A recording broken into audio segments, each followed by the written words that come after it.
Well, hello there. Welcome to Marci's Minute. Today we're going to talk about labels, okay? Have you ever taken like the color code test or Myers-Briggs or the Enneagram? I hope I said that right. The result that you received, are you a red or a blue? Or you a 9 or a 6? Don't believe these test results.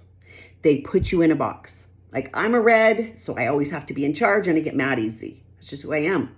Or like, I'm a number 9 and I don't like conflict, so I'm gonna shrink.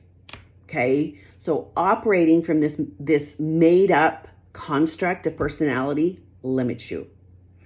I love this quote by Paul Graham. He said, the more labels you put on yourself, the dumber they make you. And here's the thing. I know that it's natural habit to stick labels on ourselves. I like to think of sticking them on ourselves. Like, I'm an introvert. I'm not good with my time. Not good with money. I'm an extrovert.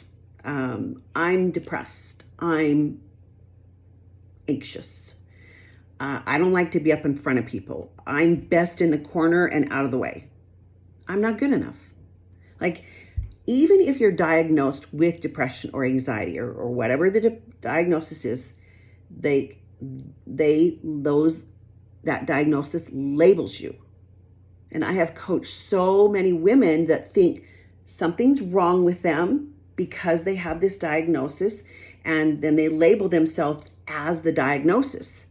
And you put you in a box, and it makes it harder for you to function in life the way you would like. Okay, so labels limit you. And they are just thoughts that you think, and you think they're fact. And then you follow suit with whatever that label is. You act that way.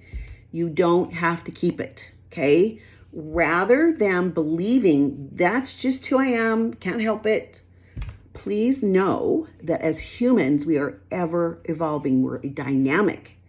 Like, think of clay, okay? It can be molded and shaped over and over again into different, shapes, right?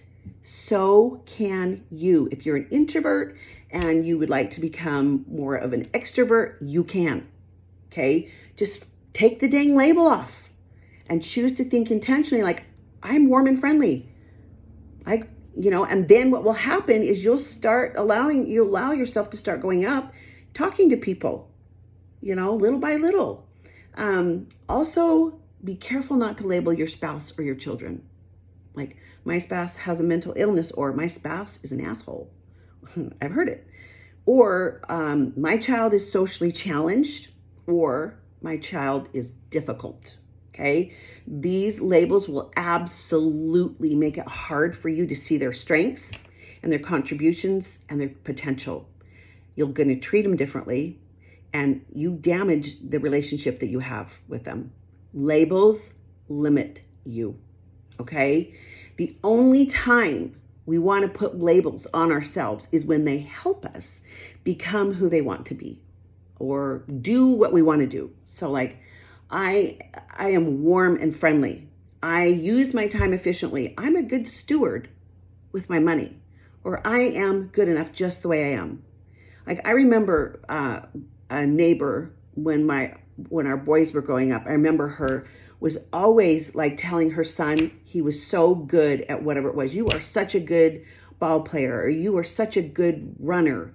You are so smart. Like, just putting those kind of labels on him. And I remember her turning to me and saying, if I don't do it, who else is going to? Like, we got to believe in ourselves and our spouse or our children and change the labels.